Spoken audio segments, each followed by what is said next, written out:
Elle ne courait pas. Elle ne pleurait pas. Elle ne fuyait même pas. Quand on a ouvert la cage, elle a simplement cessé d'exister. Ce n'était pas un chiot abandonné. C'était une âme vide, enfermée dans un corps qui avait trop vu, trop subi. Pas un son, pas un regard. Juste une respiration fragile, comme suspendue entre deux mondes. Mais ce qu'on ignorait, c'est que ce silence cachait un passé si brutal, que même le bruit d'une chaîne pouvait la briser. Ce que cette chaîne a traversé, personne n'était prêt à l'entendre. Restez avec nous, car cette histoire incroyable vous laissera sans voix. Avant de commencer, n'oubliez pas de liker et de vous abonner. Et surtout, je suis curieux, d'où nous regardez-vous? Indiquez votre pays dans les commentaires. J'adore voir jusqu'où voyagent nos histoires. C'était une fin d'après-midi claire, avec ce genre de lumière douce qui donne presque l'impression que le monde est en paix. Mais à l'arrière de cette voiture, garée devant chez moi, il y avait tout sauf la paix. La caisse en plastique était posée là, ouverte sur l'arrière. Dedans, recroquevillée contre le fond comme une ombre collée au mur, il y avait cette chienne. Une petite berger allemande de 7 mois. Mais son regard, ce n'était pas un regard de chiot. Pas de peur visible, pas de tentative de fuite. Rien. Juste, l'absence. Comme si quelqu'un avait soufflé sur la flamme de son âme. Les bénévoles, venus de loin, m'ont dit qu'elle n'avait pas bougé pendant tout le trajet. 2 jours de route. Elle n'avait pas mangé. Pas aboyé. Pas dormi. Juste, survécu. Silencieusement. J'ai ouvert la porte de la caisse, doucement. Pas de réaction. Pas un sursaut. Même les chiens les plus craintifs réagissent. Ils bondissent. Tentent de s'échapper. Elle, non. Elle s'enfonçait encore plus profondément dans le plastique. Son regard glissait sur moi sans me voir. Comme si je n'existais pas. Comme si elle n'existait plus. Je me suis accroupi. J'ai essayé la voix douce, les mots rassurants. Le bruit d'un sachet de friandises. Des gestes lents, de côté, pour dire « je ne suis pas une menace ». Rien. Même sa respiration semblait retenue. Seul un léger frémissement d'une patte, quand un camion est passé sur la route, m'a rappelé qu'elle était encore en vie. Je me suis retourné vers le refuge, là-bas, avec ses rangées de chenilles froids et ses aboiements résonnant dans le béton. Et j'ai compris. Si je la mettais là-dedans, on la perdrait. Pas son corps. Mais ce qui restait d'elle, là-dedans, quelque part, sous la peur. Alors j'ai regardé les conducteurs et j'ai juste dit, « Suivez-moi ». Elle n'avait pas besoin d'un refuge. Elle avait besoin d'un abri. À la maison, je n'ai pas essayé de la forcer à sortir. J'ai porté toute la caisse, comme elle était, et je l'ai posée dans un coin calme de mon jardin. L'herbe était fraîche. L'air sentait la terre et la fin de l'été. Mes 2 chiens attendaient, curieux mais calmes, sur le porche. Ria, ma Doberman, a été la première à s'approcher. Elle a fait le tour de la caisse, silencieuse, alerte, chaque mouvement lent, comme une lecture attentive. Pas une menace. Juste, une présence. Mera, ma Labrador croisée, s'est approchée ensuite. Elle n'a rien dit. Elle s'est juste allongée contre la caisse, museau posé à quelques centimètres du plastique. Comme une couverture chaude et brune, posée là pour tenir le silence. Je me suis assis, à même le béton. J'ai laissé tomber quelques morceaux de poulet, pas trop près. Assez pour sentir, pas assez pour effrayer. Elle n'a pas bougé. Pas un centimètre. Et moi, je suis resté là, longtemps. Peut-être trop longtemps. Je me disais que je faisais ça pour elle. Mais ce soir-là, en la regardant, recroquevillée comme si le monde entier lui faisait mal, j'ai senti quelque chose d'autre. La peur. Pas pour elle. Pour moi. La peur de m'attacher. La peur de tomber amoureux d'un être peut-être déjà perdu. Je suis rentré. Mais tard dans la nuit, alors que tout le quartier dormait, je suis ressorti. Depuis le porche, j'ai vu Mera. Toujours là. Allongée contre la caisse. Immobile. Silencieuse. Comme si elle protégeait quelque chose qu'elle seule voyait encore. Et à ce moment-là, j'ai vu un mouvement. Infime. Un museau qui frissonne. Une odeur qu'elle perçoit. Une réaction. Si elle pouvait encore sentir un autre chien, alors peut-être, il y avait une chance. Une minuscule, lente, douloureuse, mais une chance quand même. Le matin s'est levé sans un bruit. Pas d'aboiement. Pas de grattement. Juste cette lumière pâle qui glissait sur l'herbe encore humide. Elle était toujours là. Dans la caisse. Même position. Même absence. Je me suis assis à nouveau, à distance. Pas pour l'appeler. Juste pour être là. Mera n'avait pas bougé. Allongée contre le plastique, le flanc collé à la paroi, comme si son simple souffle pouvait rassurer. Ria, elle, s'était approchée, mais pas trop. Elle observait. Elle analysait. Ce n'était pas de la curiosité. C'était autre chose. Une forme de respect. Le temps passait. Lentement. Le soleil montait à peine. Les oiseaux chantaient, indifférents. Je déposais des morceaux de viande. Toujours un peu plus près. Toujours sans regard direct. Toujours sans un mot. Rien. Pas un mouvement. Pas un regard. Pas même un frisson. Et pourtant, je restais là. Parce que dans ce silence, il y avait quelque chose. Quelque chose de cassé, oui. Mais pas mort. Le soir, je me suis dit que je m'inquiétais pour elle.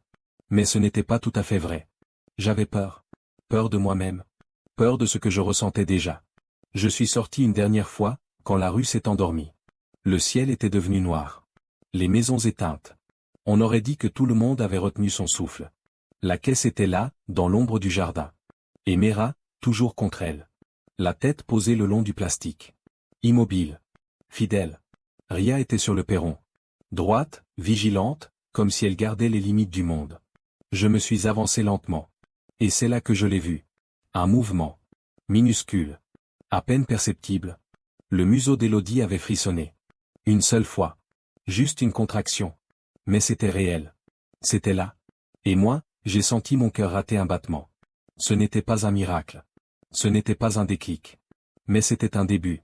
Un souffle dans une pièce restée fermée trop longtemps. Je suis resté là. Sans bouger. Juste à observer mes veiller, et ce museau trembler. Et dans le silence de cette nuit, j'ai compris que parfois, l'espoir ne fait pas de bruit. Au petit matin, le jardin semblait flotter dans une brume légère. Pas de vent. Pas de bruit. Juste ce silence suspendu que seuls les débuts fragiles savent créer. J'ai ouvert la porte, doucement, comme chaque jour. Le grincement familier. La lumière qui glisse sur les dalles. La caisse était ouverte. Comme toujours. Et puis, elle a bougé. Pas vers moi. Pas vers la maison. Vers la fuite. Une ombre. Un éclair. Une déchirure d'air. Elle a filé droit à travers le jardin, sans un regard, sans un bruit, sans même un aboiement. Un seul mouvement instinctif, guidé par la panique pure. Elle s'est jetée dans les buissons, là où la lumière ne passe plus. Et elle a disparu. Mon estomac s'est retourné. Mes mains tremblaient. C'est la peur la plus brutale pour un foyer temporaire, perdre celle à qui on vient à peine de tendre la main. J'ai murmuré son nom. Une fois.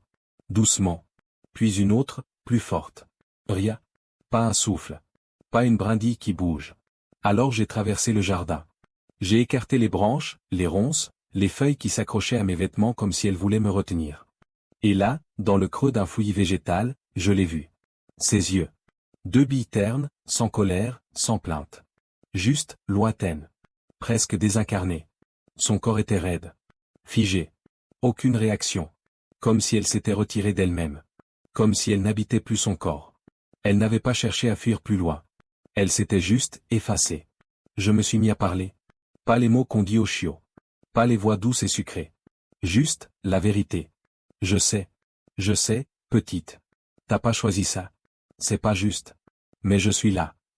Je me suis glissé lentement, centimètre par centimètre. Pas pour la capturer. Juste pour l'atteindre. Et puis, j'ai passé un bras sous sa poitrine. Un autre sous ses pattes arrière. Et j'ai soulevé. C'est là que c'est arrivé. Une chaleur soudaine sur ma chemise. Une flaque qui s'est répandue contre moi. Elle avait eu si peur qu'elle avait uriné sur moi. Mais elle n'a pas lutté. Pas un couinement. Pas une morsure. Pas un battement de résistance. Elle s'est figée dans mes bras. Tremblante. Ses côtes sautaient sous mes mains. Son cœur battait comme un tambour effrayé. Je l'ai portée à l'intérieur. Pas dans une cage. Pas dans un coin fermé. J'ai étendu un vieux matelas au sol, dans la chambre d'amis. Un îlot. Un refuge. Pas de mur froid. Pas d'écho. Ria est entrée, inspectant chaque recoin avec sérieux, comme à son habitude. Puis elle s'est couchée à distance. Mera, elle, n'a pas hésité. Elle est venue, a tourné lentement, puis s'est allongée contre Élodie. Tout contre. Comme dehors. Comme toujours. Et moi, je suis resté dans le couloir, la porte entr'ouverte. J'ai regardé. 3 silhouettes. Sur un matelas. Baignées de la lumière d'un lampadaire qui filtrait à travers les stores. Élodie était allongée. Sur le côté. Respiration lente. Corps enfin immobile. J'ai cru qu'elle dormait. Mais ses yeux étaient ouverts. Fixés dans le vide. Comme si même dans le repos, elle ne pouvait pas lâcher prise. Et là, dans cette demi-obscurité, j'ai compris. Elle n'avait pas besoin de dormir. Elle avait besoin de se sentir en vie, sans danger. Les jours qui ont suivi n'ont pas eu de grands moments. Pas de miracle. Pas de victoire éclatante. Juste des gestes minuscules. Presque invisibles. Mais si on savait regarder, on pouvait les voir. Chaque matin, je déplaçais son bol d'un demi-mètre. Un peu plus près de moi. Un peu plus loin du mur. Et je m'asseyais.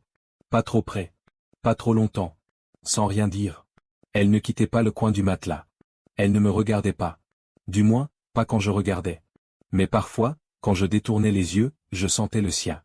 Ria traversait la pièce avec assurance, comme si elle était chez elle. Ses griffes cliquetaient sur le parquet, et elle lançait ce petit regard de côté que seuls les chiens savent faire. Un message silencieux. Mera, elle, restait là. Allongée contre Elodie. Sans bouger. Comme une respiration vivante posée contre une peur figée. Chaque soir, je tentais un petit geste. Un morceau de poulet, posé à 40 centimètres de ses pattes. Puis un autre, entre elle et moi. Et puis j'attendais. Parfois longtemps. Parfois trop longtemps. Et puis un jour, le morceau le plus proche avait disparu. Je ne l'avais pas vu bouger. Mais il n'était plus là. Je n'ai rien dit. Juste un petit battement dans ma poitrine. Un frisson discret. Elle avait fait un choix. Infime, mais volontaire. Et c'était tout ce qui comptait. Le soir venu, j'ai changé de place. Je me suis assis sur le bord du matelas. Pas face à elle. Épaule vers elle. Regard tourné vers la porte. Je savais ce que ça voulait dire. Ne pas l'enfermer dans un face-à-face. Ne pas lui voler son espace. Mera dormait déjà, ronflant doucement à mes pieds. Ria était allongée dans le couloir, silhouette sombre et calme. Et puis j'ai senti quelque chose. Derrière mon bras. Un souffle. Un frôlement. Un museau froid. Léger. Timide. Et puis, plus rien. Elle s'était approchée. C'était elle qui avait choisi. Pas moi. Pas l'instinct. Pas la nourriture. Elle. J'ai fermé les yeux un instant. Et c'est là que j'ai compris. Ce que je ressentais depuis le début, mais que je refusais de nommer. Ce n'était pas de l'espoir. C'était de la peur. La peur de l'aimer. Parce que maintenant, je pouvais la perdre. C'était un après-midi doux. Celui où la lumière filtre comme du coton entre les branches, et où le silence semble tenir en équilibre sur rien. Elodie avait commencé à s'aventurer un peu plus loin du matelas. 3 pas. Puis retour. Toujours en se glissant, comme si le monde pouvait se refermer d'un coup. Elle mangeait, maintenant, même si je restais dans la pièce. À condition que je sois assis. Immobile. Le regard posé ailleurs. Comme si elle avait besoin que je joue l'indifférence pour pouvoir approcher. Ria passait parfois dans la pièce, tranquille, comme une sentinelle qui voulait faire comprendre que tout allait bien. Mera restait toujours à ses côtés, la respiration calme, posée, rassurante. Un rythme pour s'y raccrocher. Et puis, ce jour-là, quelque chose a craqué. Pas en elle. Autour d'elle. De l'autre côté de la clôture, le voisin avait lancé les travaux. Le bruit d'un moteur diesel a jailli sans prévenir. Grave. Râpeux. Vibrant. Et le métal. Le cliquetis brutal d'une chaîne contre un attelage. Le choc sonore d'un outil contre une remorque. Je n'ai même pas réagi tout de suite. Pour moi, c'était un bruit banal. Mais pour elle, elle s'est effondrée. Littéralement. Ses pattes ont flanché. Son corps s'est écrasé contre le sol. Comme si la gravité avait doublé d'un coup. Ses yeux se sont vidés. D'un seul coup. Comme si quelqu'un avait soufflé la lumière de l'intérieur. Ria s'est approchée, penchée, l'oreille levée. Mera a touché doucement son épaule du museau. Mais Elodie ne répondait plus. Plus là. Elle n'avait pas sursauté. Elle s'était éteinte. Et j'ai compris. Ce n'était pas un simple chien sensible au bruit. Ce n'était pas une peur. C'était un souvenir. Un retour brutal dans un autre lieu, un autre temps, qu'elle n'avait jamais vraiment quitté.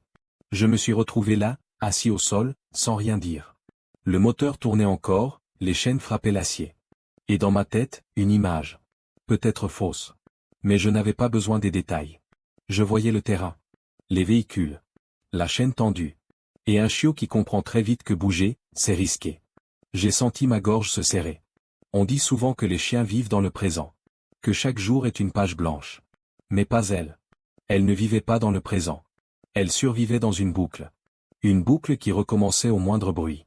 Quand enfin les moteurs se sont tus, quand le silence est revenu, elle ne s'est pas relevée. Elle restait là, figée. Inatteignable. Alors je me suis allongé à ses côtés. Pas pour la toucher. Juste pour respirer avec elle. Comme quand j'étais petit. Comme Ivy, mon vieux chien, le faisait avec moi, les nuits où j'avais peur du noir. Et puis, Mera s'est levée. Elle est sortie. Et elle est revenue avec un vieux canard en peluche. Moche. Déchiré. Une aile en moins. Mais toujours un petit couinement quelque part à l'intérieur. Elle l'a déposé doucement, juste à côté des pattes d'Élodie. Et elle s'est reculée. Longtemps, il ne s'est rien passé. Puis, une griffe a bougé. Le jouet a roulé d'1 centimètre. Et sa queue, plate contre le tapis, a tremblé. Un seul battement. Infime. Mais c'était là. Et dans ce battement, j'ai senti quelque chose en moi changer aussi. Parce que si elle pouvait encore répondre à un jouet, à un geste d'un autre chien, alors peut-être. Elle pouvait encore répondre au monde. Le matin suivant, l'air était clair, presque fragile. On aurait dit que la maison respirait doucement après une longue nuit tendue. Je me suis accroupi près du matelas. Le harnais dans les mains. Pas de geste brusque. Juste une lenteur calculée. Ria tournait déjà en rond près du portail. Elle avait compris. Le mot « promenade » n'avait même pas besoin d'être prononcé. Mera attendait en silence, queue battant doucement contre le sol, comme si elle savait que ce jour-là serait différent. J'ai passé le harnais autour de la tête d'Élodie. Son corps s'est alourdi d'un coup. Pas de lutte. Juste cette inertie douloureuse, comme si le simple fait d'exister coûtait trop. On a fait les premiers pas. Elle bougeait comme une marionnette dont les ficelles se coinçaient. Un pas. Puis un autre. Toujours entre Mera et moi. Comme si ses jambes avançaient, mais que son esprit restait accroché à un mur invisible. À la grille du jardin, elle s'est figée. Complètement. Ses pattes avant écartées, les arrières bloquées, le ventre presque collé au béton. Plus un souffle. Je pouvais sentir la laisse trembler entre mes doigts. Une tension vive, douloureuse. Sa peur passait à travers moi comme une onde. Je me suis assis, là, à même le sol. Dans l'allée. Sans un mot. Ria s'est retournée, l'air de dire, « C'est ça, ton plan ?» Oui. C'était ça, le plan. Ne pas forcer. Ne pas tirer. Juste rester. Elle a fini par faire un pas. Puis un deuxième. À peine. Mais ses pas ont bougé. Et nous avons franchi la grille. La rue était calme. Quelques voitures garées. Une bicyclette abandonnée contre un poteau. Ria ouvrait la marche. Mera fermait la file. Élodie restait au centre. Son regard au sol. Ses oreilles collées. Mais elle avançait. Et puis, le grondement. Sourd. Lent. Mécanique. Un camion de poubelle venait de tourner au coin de la rue. Je l'ai senti avant même de le voir. Elle aussi. Elle s'est effondrée. Pas tombée. Pas assise. Effondrée. Son ventre à plat sur le bitume. Ses pattes écartées. Comme si elle voulait disparaître à travers le trottoir. Ses yeux s'étaient vidés. Encore. Ria s'est interposée entre elle et le camion. Corps tendu. Regard fixe. Mera s'est appuyée contre Élodie, sans un son. Mais c'était comme si elle essayait de la retenir par la chaleur de son flanc. Et moi, je me suis assis. Là, sur le trottoir. À ses côtés. Encore. Je parlais doucement. Pas pour la rassurer. Pas pour l'encourager. Juste pour être là. Les passants nous évitaient. Certains jetaient un regard, d'autres détournaient les yeux. Mais moi, je n'avais plus honte. J'avais choisi cette chienne. Je ne la laisserai pas s'effondrer seule. Quand le camion s'est éloigné, le silence est revenu. Lentement, ses oreilles ont frémi. Puis ses yeux se sont remis à voir. Et elle a levé la tête. Pas haut. Pas sûr. Mais elle l'a levée. On ne s'est pas arrêté là. On a continué. Un trottoir. Puis un autre. Jusqu'au petit parc, à quelques rues de là. Ria a foncé vers son arbre préféré. Mera l'a suivi, paisible. Élodie s'est figée à l'entrée de l'herbe. Pas de panique. Juste, l'incertitude. Je suis resté là. Laisse détendue. Elle a reniflé l'air. Puis, un pas. Un autre. Et un troisième, juste là où Mera avait laissé son odeur. Elle a baissé la tête. A senti l'herbe. 3 pas. C'est tout. Mais pour moi, c'était le monde entier. On commençait à partager un peu de son histoire. Pas toute. Juste des fragments. Quelques secondes de vidéo. Une photo tremblante d'elle entre Ria et Mera. Un plan furtif de ses 3 pas vers l'arbre du parc. Et ce sont ses yeux que les gens ont vus. Pas son progrès. Pas ses exploits. Ses yeux. Un regard brisé qui n'en demandait pas trop. Juste la permission d'exister. Un jour, un homme a écrit. Il s'appelait Nolan. Il disait enseigner l'art à des enfants qui ne savaient pas toujours comment dire les choses avec des mots. Il n'a pas promis de miracle. Il n'a pas écrit de longues phrases. Il a simplement dit, je comprends les choses lentes. Est-ce qu'elle accepterait que je m'assoie dans la même pièce qu'elle? Quand il est arrivé, Ria l'a tout de suite adopté. Évidemment. Elle aime tout le monde. Mera, elle, l'a reniflé une seule fois, puis elle s'est collée à lui comme pour dire, ça ira. Élodie, elle, n'a pas bougé. Elle est restée là où elle se sentait le moins exposée. À moitié cachée derrière le cadre de la porte du salon. Juste assez visible pour voir sans être vue. Et Nolan n'a rien fait. Il ne l'a pas appelée. Il ne s'est pas accroupi. Il n'a pas tendu la main. Il s'est assis. Sur le sol. Calmement. Il a sorti un carnet de croquis. Et il a commencé à dessiner. Ria s'est tenue droite, comme un mannequin canard. Fière. Posée. Mera s'est allongée, posant presque sa tête dans ses jambes. Et Nolan parlait. Doucement. Pas à moi. Pas à elle. Au chien. Comme s'ils étaient les seuls à vraiment comprendre. Il ne tournait jamais entièrement son corps vers Élodie. Ne la fixait pas. Mais elle le regardait. Je pouvais le voir. Ses pattes restaient ancrées dans le tapis. Prêtes à fuir. Mais ses yeux posaient des questions. Petites. Fragiles.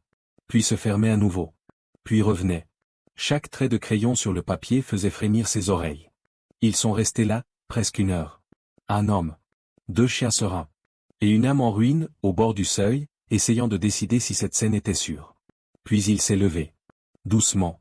Il a refermé son carnet. Rangé les crayons. Et c'est là que c'est arrivé. Un crayon a roulé hors de sa main. Un tout petit bout de bois. Il a traversé le parquet, en faisant ce bruit léger et familier, et s'est arrêté à quelques centimètres d'elle. Elle l'a fixé. Longtemps. Puis, elle a avancé. Un pas. Puis un autre. Pas de panique. Juste, de la curiosité. Elle a baissé la tête. Elle a reniflé le crayon. Puis, la chaussure de Nolan. Et elle n'est pas partie. Nolan, lui, ne bougeait pas. Il ne disait rien. Il la laissait choisir. Elle est revenue vers le cadre de la porte. Mais elle n'a pas fui. Et lui, il s'est tourné vers moi. Lentement. Si jamais elle me choisit encore, je serai prêt. Et là, une nouvelle peur est née en moi. Pas qu'elle ne soit jamais adoptée. Mais qu'elle le soit trop tôt. Avant d'être prête à appartenir à quelqu'un. La nuit où le ciel s'est ouvert, elle a disparu. Nolan venait depuis plusieurs semaines. Toujours à son rythme. 1 heure à dessiner. Une promenade lente autour du pâté de maison. Jamais un mot de trop. Jamais un geste brusque. Il ne l'avait jamais pressé. Ce soir-là, l'air sentait l'orage. Cette odeur dense, métallique, qui flotte avant les grandes pluies. On revenait juste d'une marche tranquille. Ria trottait fièrement devant. Mera collée à la jambe de Nolan. Élodie, glissait entre nous, comme une ombre plus confiante qu'avant. Le tonnerre a éclaté d'un seul coup, sans prévenir. Comme un coup de tonnerre tombé trop près. Puis le vent a claqué contre la maison. Et la pluie est arrivée, d'un bloc. Ria a tout de suite pris position, inspectant chaque fenêtre. Mera a disparu dans la salle de bain, comme si elle savait où était le cœur de la maison. Et Élodie? Elle n'était plus là. Je l'ai trouvée coincée entre la machine à laver et le mur. Serrée. Le souffle court. Les yeux fixes. Son corps tendu comme s'il n'existait plus que dans la peur. Mera l'a rejointe. Elle s'est glissée jusqu'à elle, tout contre, sans bruit. Ria s'est postée dans l'embrasure, de dos, comme une garde silencieuse face à la tempête. Et moi, je me suis assis dans le couloir. Le dos contre le chambranle. Les genoux ramenés. Comme un homme qui ne savait plus s'il protégeait ou s'il demandait protection. Le tonnerre vibrait dans mes côtes. Mes mains tremblaient. Et c'est là que j'ai compris. Ce n'était pas Élodie qui n'était pas prête à partir. C'était moi. Je ne voulais pas la laisser. Mais je l'ai fait. 1 semaine plus tard, on a fait un essai. Sa caisse dans la voiture. Même couverture. Même odeur. Nolan l'attendait chez lui. Sans promesse. Sans pression. Mais en chemin, un moteur s'est mis en marche. Un vieux pick-up, de l'autre côté de la rue. Chaîne qui claque. Métal qui cogne. Le passé est revenu comme une flèche. Elle a paniqué. Elle a poussé la porte de sa cage. A tenté de fuir. La laisse attirer. Ria a bondi. Mera a freiné ma chute. Et moi, je l'ai attrapée. Dans mes bras, elle tremblait si fort que je pouvais sentir ses os vibrer. Ce soir-là, j'ai murmuré une phrase que je m'étais interdit de penser. Peut-être qu'elle n'est pas adoptable. Le lendemain matin, Nolan est revenu. Café dans une main, carnet dans l'autre. Il m'a écouté. Jusqu'au bout. Et puis il m'a dit, ou peut-être, qu'elle ne rentre juste pas dans le cadre qu'on impose à ses chiens. Peut-être qu'elle a besoin de 2 foyers. 2 repères. 2 humains qui ne cherchent pas à la réparer, mais à la suivre. Je n'ai rien dit. Mais au fond de moi, je savais qu'il avait raison. Alors on a essayé. Un peu ici. Un peu chez lui. Et doucement, le monde d'Élodie s'est agrandi. Chez moi, elle courait dans le jardin, la queue haute, ses pattes pleines de vie. Avec Mera, Elle échangeait ce vieux canard déchiré comme un trésor. Ria menait la danse, toujours en avant. Chez Nolan, elle devenait autre chose. Calme. Présente. Elle observait ses élèves. Un garçon en particulier, un jour, s'est assis à côté d'elle sans un mot. Leurs respirations se sont synchronisées. Aucun regard. Mais une entente muette. Deux êtres qui connaissaient la peur, sans savoir l'expliquer. Et moi, je la voyais aller et venir. D'une maison à l'autre. D'un monde à l'autre. Pas guérie. Pas normale. Mais vivante. Un soir, je suis allé chez Nolan. J'ai à peine eu le temps d'ouvrir la porte. Elle est arrivée. Pas en rampant. Pas cachée. Elle a trotté jusqu'à moi. Le museau frémissant, la queue hésitante mais levée. Elle a reniflé mes bottes. Ma manche. Puis elle est repartie, s'asseoir contre lui. Entre nous deux. Pas un choix. Une appartenance. Et là, j'ai su. Élodie n'était pas un échec. Elle n'était pas un projet. Elle était une réponse. Une réponse à ceux qui pensent qu'un chien brisé doit devenir un chien parfait. Elle ne le sera jamais. Et c'est justement pour ça qu'elle est précieuse. Elle est la preuve que parfois, on ne guérit pas. On apprend à vivre avec. Et qu'il suffit de deux humains prêts à rester, même quand c'est long. Même quand c'est flou. Ce soir, pendant que je te parle, elle est couchée sur le tapis du salon de Nolan. Entre la porte d'entrée et le couloir. Juste là, au milieu. Exactement là où elle doit être. Si son histoire t'a touché, prends un instant. Aime, partage, abonne-toi. Pas pour nous. Pour les chiens comme elle. Ceux qu'on ne voit pas, mais qui attendent, qu'on reste.